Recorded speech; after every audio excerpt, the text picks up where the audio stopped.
Hello student, hope you all are well. See, this is the seventh part of your chapter number 1 and here our today's topic that is land use pattern in India. तो यहाँ पे मैं आपको दूसरी कोई भी चीज़ पे focus नहीं करना है, यहाँ पे एक चार्ट पे ही फोकस करना है क्योंकि ये चार्ट में बहुत कुछ डिफरेंस रिप्रेजेंट करता है. The difference between the data which is represent in 1960 to 61 and the data which should be represent by then 2014 and 15.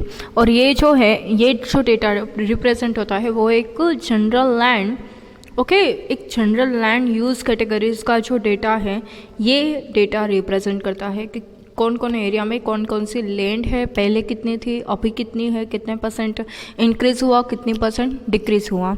तो देखो ये चार्ट एक्सप्लेनेशन से पहले मैं एक और चीज़ आप लोगों को बता देती हूँ. जैसे ये पिंक कलर का आप लोग देख रहे हो, ठीक है, जनरल लैंड यूसेज कैटेगरी 1961, उसके नीचे एक स्मॉल ब्लैक कलर की हैंडराइटिंग में लिखा होगा कि रिपोर्टिंग एरिया 100%. ओके, यहाँ पे 100% लिखा है, but for your kind information ये पूरा जो डेटा है वो 100% अवेलेबल नहीं है, 93% है, क्योंकि हमारा जो टोटल जोग्राफिकल एरिया है इंडिया का वो 3.28 मिलियन स्क्वायर किलोमीटर है. कितना है? 3.28 मिलियन स्क्वायर किलोमीटर. बट जो यहाँ पे लैंड का डेटा है, यूज़ किया हुआ डेटा, उसमें क्या है कि अवेलेबल 93% ही है टोटल जोग्राफिकल एरिया के अकॉर्डिंग टू. क्योंकि हम लोग इसमें क्यों आप लोगों को क्वेश्चन होगा कि क्यों 93% ही अवेलेबल डेटा है पर इसमें तो 100% लिखा है, क्योंकि उसमें क्या है कि हमारा नॉर्थ ईस्ट स्टेट है aspect Assam, okay, has not been done fully. क्योंकि हम लोग जैसे जम्मू कश्मीर है, it occupied by Pakistan and China have also not been survived. क्योंकि हमारा जो आधा हिस्सा हम लोगों को पता है कि जैसे जम्मू कश्मीर है तो बॉर्डर आ जाती है और उसमें इंडिया और पाकिस्तान का वॉर वगैरह रहा था, आपको भी पता है पार्टीशन टाइम की बात. तो कुछ हिस्सा जम्मू कश्मीर वाला के बोलते हैं, पाकिस्तान वाले बोलते हैं ये हमारा है, इंडिया वाले बोलते हैं हमारा है. फिर हम लोगों ने जो हमारी बॉर्डर हमने शेयर की थी चाइना वालों के साथ, तो कुछ हिस्सा ऐसा भी है कि जिसमें चाइना वाले ऐसा बोलते हैं कि ये पोर्शन हमारा है और इंडिया वाले बोलते हैं ये पोर्शन हमारा है. तो इसमें थोड़ा प्रॉब्लम, इंटरनल प्रॉब्लम टाइप का है, सो वो हम लोगों को ज़्यादा ध्यान में नहीं रखना है. पर ये जो डेटा है वो 93% ही यूटिलाइज़ किया हुआ है, भले ही इसमें 100% टोटल स्क्वायर फीट के अकॉर्डिंग तो हम लोग देखें तो 3.28 मिलियन स्क्वायर किलोमीटर हमारा जोग्राफिकल एरिया है, पर एरिया में हमारा जो 7% हिस्सा है वो मेंशन नहीं किया है, just because of this two reason. Jammu Kashmir because it's occupied by Pakistan and China border, ठीक है. तो ये चीज़ आप लोगों को खास ध्यान में रखनी है फर्स्ट ऑफ ऑल. तो अभी आप लोग चार्ट में आ जाओ. तो फर्स्ट चार्ट जो है आप लोगों को अलग अलग डेटा यहाँ पे दिए गए हैं, ठीक है. तो अलग अलग डेटा में आप अलग अलग कलर से, सिंबल से यहाँ पे मेंशन किया गया है, परसेंटेज वाइज यहाँ पे मेजर किया गया है. तो फर्स्ट ऑफ ऑल पहला ये जो डेटा है वो 1960 में कैसे थे लैंड वगैरह और अभी कैसी है, एक जनरल लैंड उस सभी की कैटेगरी यहाँ पे रिप्रेजेंट की गई है. पहले तो फॉरेस्ट की बात करते हैं कि फॉरेस्ट एरिया जो है वो 18.11% हुआ करता था. स्काई ब्लू कलर का आप लोग देख सकते हो फर्स्ट पॉइंट कि पहले 1960 में 18.11% का था और now onwards it should be increases and then 22.78% है. और ये तो बहुत अच्छी चीज़ है कि हमारा फॉरेस्ट एरिया का इतना अच्छा ऐसा डेवलपमेंट हुआ है और साथों साथ 33% तक डेवलपमेंट हो जाए तो बहुत अच्छा होगा, क्योंकि हमारा जो फॉरेस्ट एरिया है कंट्री में इसमें मेंशन किया गया है is far lower than the desire. हम लोगों ने कुछ डिज़ायर किया हुआ होता है ना कि जोग्राफिकल एरिया है उसमें 33% फॉरेस्ट एरिया होना चाहिए, पर अभी भी हम लोग 22.78% तक ही पहुँचे हैं. देखो इसमें क्या है कि ये सारे डेटा है वो उस टाइम के हैं, इसमें फ्लक्चुएशन आ जा सकती है, ठीक है. क्योंकि देखो ये 2014-15 का भले ही डेटा हो, अभी आप लोग देख सकते हो 23.3% यहाँ पे दिखाए गए. सॉरी, क्योंकि मैंने इट्स माय मिस्टेक, मैंने 2008-9 का बोल दिया कि यहाँ पे 2014-15 का लास्ट डेटा रिप्रेजेंट हुआ है. पर इसमें और 2008-9 के डेटा में ज़्यादा फ़र्क नहीं है। और जैसे जैसे आपकी बुक के एडिशंस चेंज होते जाएंगे, ये चार्ट भी कांस्टेंट सस्टेन नहीं रहेगा, इसमें भी फ्लक्चुएशन आता रहेगा, तो ये कांस्टेंट नहीं रहेगा, ठीक है। तो ये बहुत अच्छी बात है। सेकंड, आपका रेड कलर वाला जो सिंबल है वो क्या रिप्रेजेंट करता है कि बैरन अनकल्टिवेबल वेस्टलैंड, जो वेस्टलैंड है, बंजर ज़मीन जो आप लोग बोलते हो।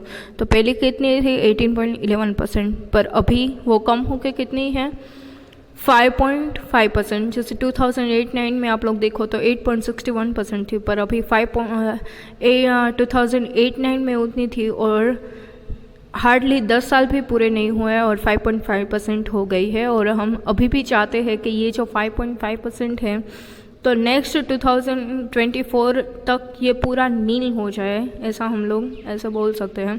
Then after area under non agriculture usage, कोई एग्रीकल्चर लैंड फार्म नहीं होती क्योंकि नॉन एग्रीकल्चर यूसेज होते हैं। नॉन एग्रीकल्चर यूसेज में जैसे मैंने बोला था ना कि बिल्डिंग आती है, फॉरेस्ट आता है, फिर रोड होते हैं, ट्रांसपोर्टेशन वगैरह, तो कोई ऐसी ज़मीन को उस तरह से यूटिलाइज़ किए जाते हैं नॉन एग्रीकल्चर यूसेज में।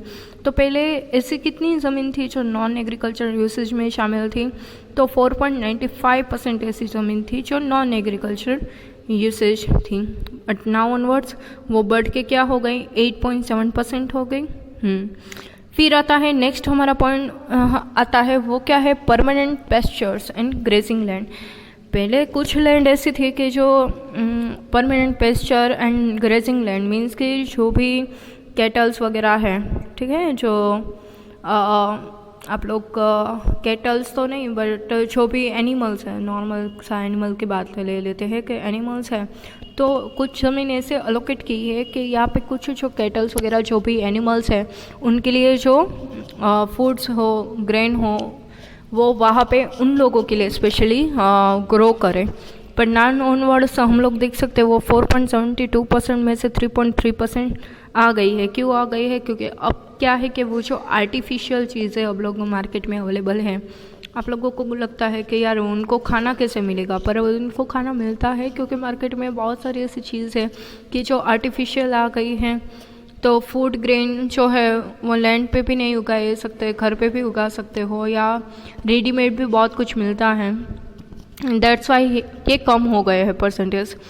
फिर आता है next thing is area under miscellaneous tree crops and grows. पहले कुछ मिसलेनियस ट्री वगैरह होते थे रोड रास्ते पे, कोई ऐसा एरिया है कि जहाँ पे अननेसेसरी कहीं से भी ट्री आ गए हो, किसी ने प्लांटेशन नहीं किया है पर ऐसे ही ट्री वगैरह हो, और ये सारे बड़े बड़े ट्रीज़ ने कुछ एरिया उन लोगों ने ऐसे रिजर्व कर दिया हो, ट्रीज़ ने रिजर्व कर लिया हो ट्री। और क्योंकि इतने जंगल टाइप का लगता है तो वहाँ पे क्या लगता है कि इतने सारे पेड़ कहाँ तोड़े। तो पहले ऐसा एरिया कितने था, पहले ऐसा एरिया जो आप लोग देख सकते हो ऐसे स्मॉल लाइन में 1.50% था। कितना?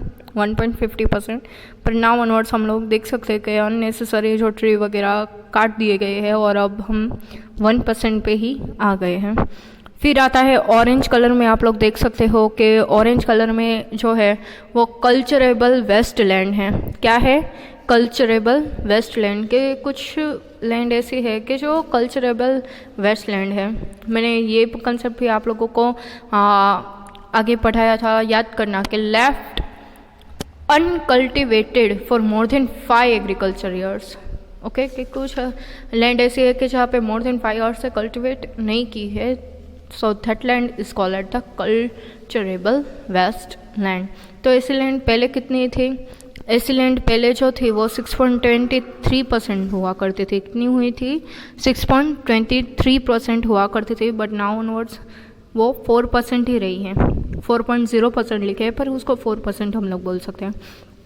फिर आता है next thing is fellow other than current fellow.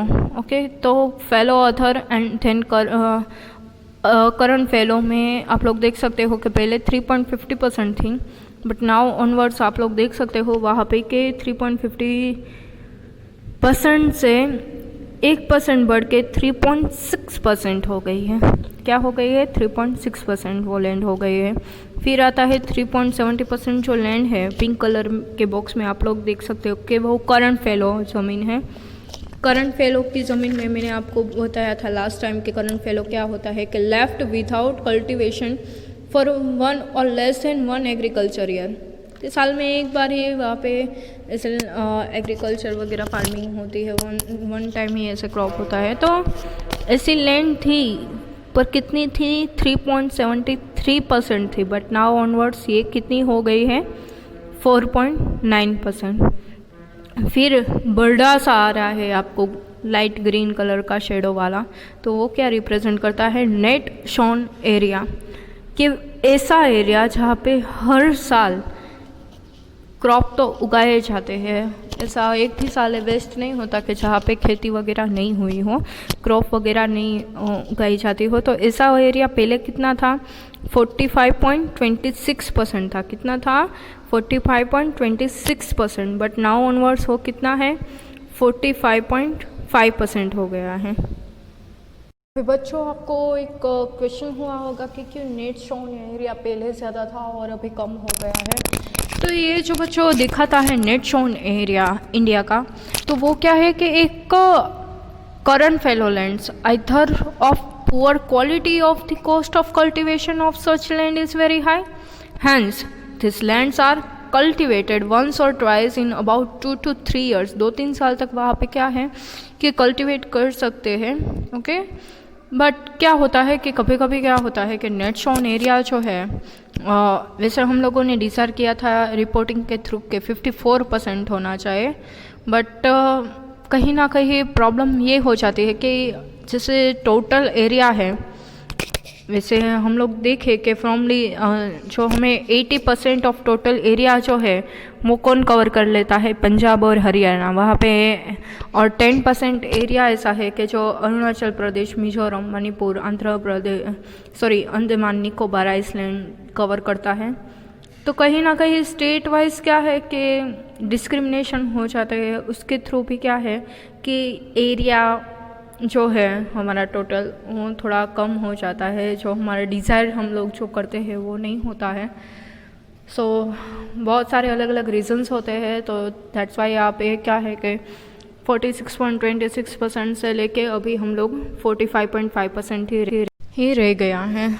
सो अभी हम लोग देखेंगे कि land degradation and conservation measures के क्यों लैंड ऐसे, क्या ऐसा प्रॉब्लम क्या होती है कि क्यों लैंड डिग्रेडेशन होता है। एक ये जो है एक सीरियस स्ट्रक्चर है जो सोसाइटी के लिए, एनवायरनमेंट के लिए, तो वो भी हमें जानना बहुत ज़रूरी है। तो चलो वो भी हम लोग देख लेते हैं कि land degradation and conservation measures.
पेड़ों का अगर विनाश होते जा रहा है, ठीक है, तो सामने इसके मेजर्स क्या कहे हुए हैं, एफोरेस्टेशन मीन्स कि पेड़ अगर काटे जा रहे हैं तो दूसरे पेड़ लगाओ, ठीक है, कि यहाँ पे अगर 5 पेड़ इस साइड का काटे तो चलो हमें कोई फॉरेस्ट एरिया रिजर्व नहीं रखना है, इसको कोई माइनिंग इंडस्ट्री को दे देना है, तो कोई इंडस्ट्री अगर बनाता है तो उसने 100 पेड़ काट दिए तो किसी और जगह पे 100 पेड़ लगा दो, ठीक है, तो उसका मेजर्स क्या है कि आपको सामने पेड़ लगाओ, ठीक है, अगर पेड़ कट रहे हैं तो सामने पेड़ लगाओ, तो ये सिंपल सी चीज है, ज्यादा इसमें डीप में जाने की जरूरत नहीं है।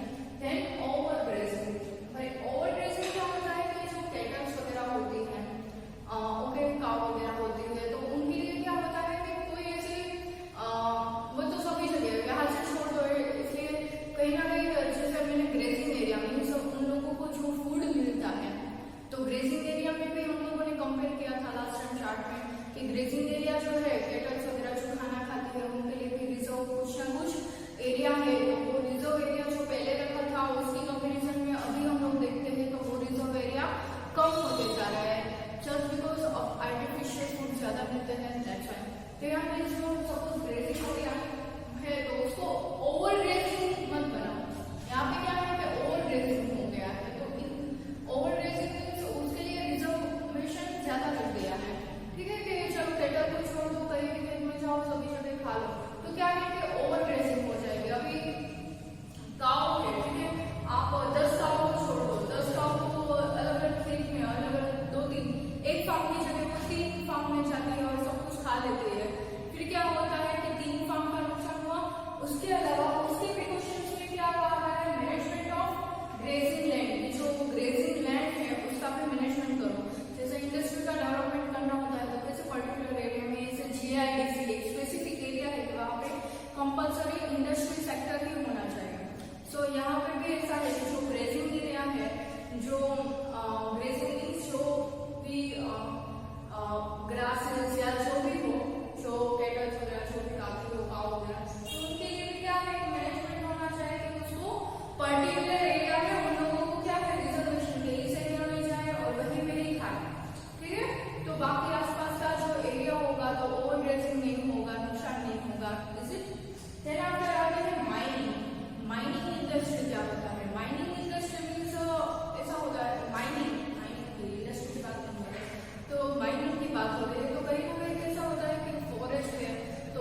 बंजर बन जाते हैं। देन स्प्रिंकल्स, कि आप लोगों ने कहीं ना कहीं देखा होगा स्प्रिंकल मीन्स कि कोई खेत है तो खेत में आप पानी वगैरह डालते हैं, पानी के फुहारे वगैरह रख देते हैं कि जहाँ पे क्या है कि ओवर इरिगेशन हो गया हो तो उसके सामने हम लोग ऐसे पानी वगैरह जो है, चलो ये जब बंजर होती जा रही है केमिकल से, ये सब खराब हो गई है, नहीं इसको प्रॉपर पानी, तो उसके लिए स्प्रिंकल प्रोसेस है, ठीक है, कि ड्रिप इरिगेशन के इरिगेशन को थोड़ा कम करना है और साथ साथ उसमें स्प्रिंकल वगैरह जो पानी वगैरह है तो वो पहुंचाया जाए, पाइपलाइन वगैरह लगाई जाती है बहुत सारे खेत में, ठीक है।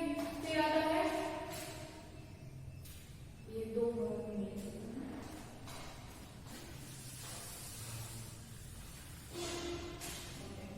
फिर आता है मिनरल प्रोसेसिंग इंडस्ट्री। अभी मिनरल प्रोसेसिंग इंडस्ट्री क्या होती है, तो कभी कभी क्या है कि एमपी में रताल करके है, एग्जैक्टली नाम मुझे नहीं पता, पर वहां पे क्या है कि सीमेंट इंडस्ट्री का डेवलपमेंट बहुत ज्यादा होता है। तो सीमेंट इंडस्ट्री का डेवलपमेंट वहां पे इतना बड़ा है तो वहां पे आसपास पे अभी सीमेंट वगैरह उसकी छोटी छोटी क्ले वगैरह होती है, ठीक है, उसके छोटे छोटे स्प्रिंकल्स होते हैं तो वो साइड में उड़ते हैं हवा के थ्रू और आसपास की जमीन को भी नुकसान करते हैं, क्या करते हैं, नुकसान करते हैं।